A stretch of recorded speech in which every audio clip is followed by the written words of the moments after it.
Assalamualaikum warahmatullahi wabarakatuh. Hari ini kita akan membahas topik yang berjudul Bahaya Sifat Fanatik, Taklid, Kultus Individu, Right or Wrong Are My Country dalam Islam, oleh Dr. Arifin Siregar.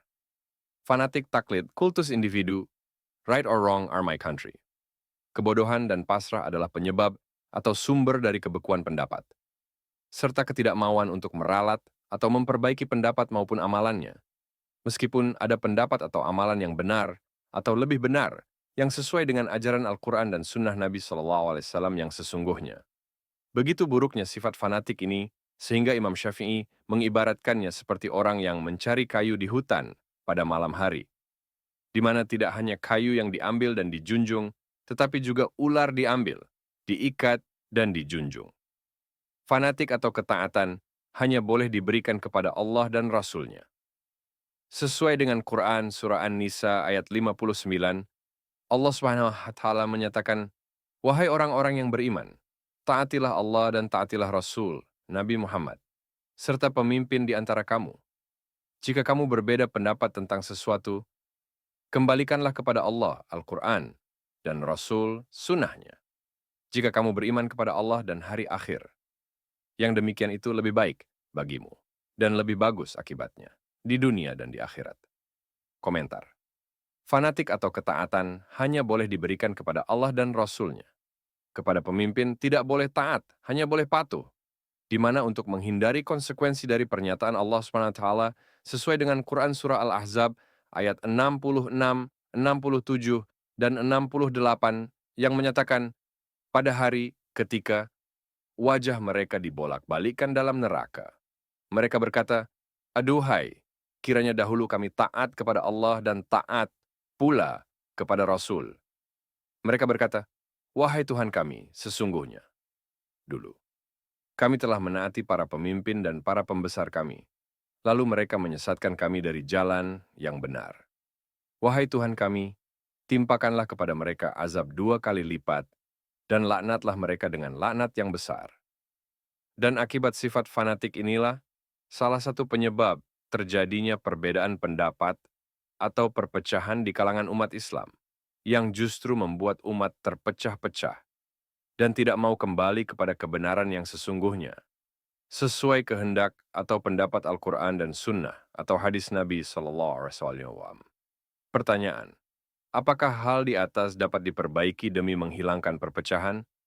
Seperti perpecahan yang terjadi di kalangan umat Islam di Indonesia, seperti air dengan minyak, berlainan ustadz atau gurunya, berlainan masjidnya, berlainan ulamanya, berbeda cara penyelenggaraan, penyelesaian kematian, orang tuanya, anaknya, atau berlainan cara berdoanya, dan sebagainya. Jawabannya, bisa diselesaikan bila atau jika sifat-sifat buruk di atas, yaitu sifat fanatik, taklid, kultus individu, right or wrong are my country, dihilangkan atau ditinggalkan. Nah, kesimpulan, sifat fanatik inilah yang menyebabkan usaha mencapai kebenaran kembali kepada Al-Quran dan Sunnah Nabi SAW, hadis, menjadi terganjal atau sulit. Back to basic, yaitu Al-Quran dan Sunnah Nabi SAW, meskipun kadang-kadang bertemu dengan mereka yang sudah profesor, doktor, doktorandus, atau di antara ulama, ustadz, yang seharusnya kita harapkan menerima pendapat mana yang benar menuju pada Al-Quran dan Sunnah Nabi SAW. Pembahasan.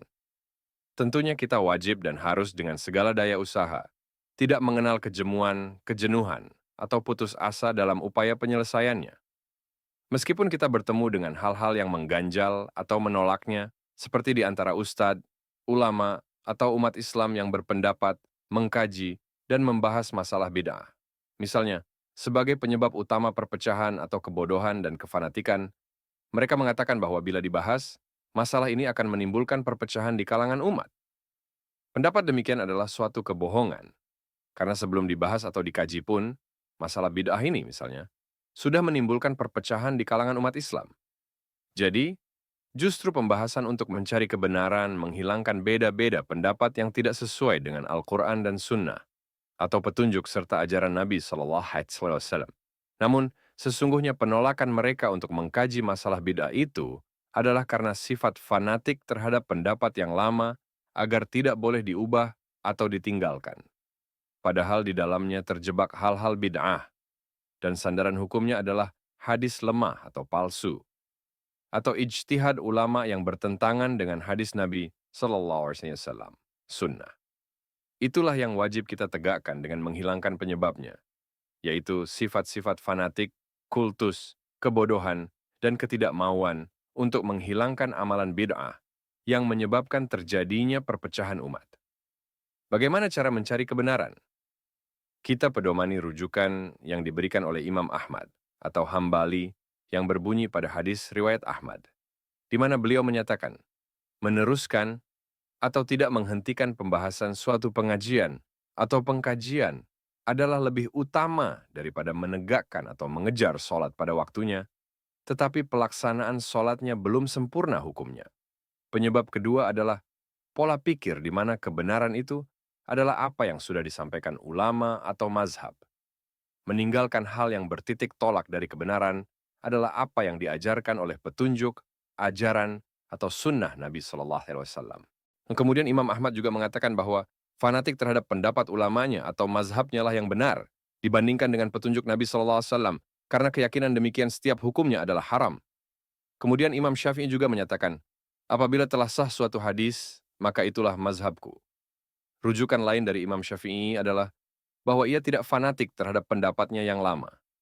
Dia ikhlas dan rela untuk meralatnya bila telah ditemukan rujukan yang lebih benar sesuai dengan Al-Quran dan hadis. Hal ini dikenal sebagai pendapat lamanya, Qaul Qadim, dan pendapat barunya bernama Qaul Jadid. Sebagai contoh, misalnya dulu ketika beliau berada di Baghdad, beliau berpendapat bahwa pahala dapat dihadiahkan kepada orang yang telah wafat. Kemudian, setelah beliau hijrah ke Mesir dan bertemu ulama-ulama yang lebih masyhur, beliau merubah pendapatnya bahwa pahala tidak dapat dihadiahkan kepada yang telah wafat. Ini dikenal dengan Qaul Jadid komentar. Kembali seperti yang kita utarakan di atas, sifat fanatik, kultus, taklid kepada pendapat mazhabnya atau ulamanya yang dulu, yang sudah tidak sejalan atau tidak sesuai dengan pendapat Al-Quran dan hadis, maka wajib atau harus pendapat yang lama itu ditinggalkan. Kesulitan akibat sifat fanatik ini adalah mengajak di antara sarjana, profesor, dokter, doktorandus, di antara ulama, ustaz-ustaz, diajak atau diminta supaya meninggalkan atau merubah pendapat lamanya yang tidak sesuai lagi dengan petunjuk Al-Quran dan hadis. Namun, mereka tidak mau merubahnya. Mereka menganggap pendapat lamanya juga yang benar akibat sifat fanatik itu. Padahal Imam Syafi'i sendiri dengan kejujuran, ketaatan kepada Al-Quran, dan sunnah Nabi SAW, hadis, Imam Syafi'i rela dan ikhlas merubah pendapatnya. Dengan komentarnya, apabila telah sah suatu hadis, maka itulah mazhabku. Berarti Imam Syafi'i tidak beku pendapatnya. Sebagai contoh, Imam Syafi'i mengajarkan kepada kita bahwa jika memang telah ada hadis yang menunjukkan mana yang benar, maka kembalilah kita kepada pendapat yang baru itu. Hal ini mungkin karena bisa saja hadis yang dipakai sebagai rujukan suatu amalan dulu adalah hadis lemah atau palsu. Begitu juga dengan anggapan bahwa wudhu batal jika menyentuh istri, yang landasan hukumnya lemah atau palsu. Padahal, hadis sahih yang diriwayatkan oleh Muslim menyatakan bahwa Nabi SAW menyentuh Aisyah berulang kali saat sholat tanpa mengulangi wudhunya. Kesimpulan, marilah kita berpegang kepada moto back to basic Al-Quran dan Sunnah Nabi SAW hadis, dan juga kepada hadis riwayat Imam Malik Nabi SAW menyatakan, telah aku tinggalkan padamu dua perkara.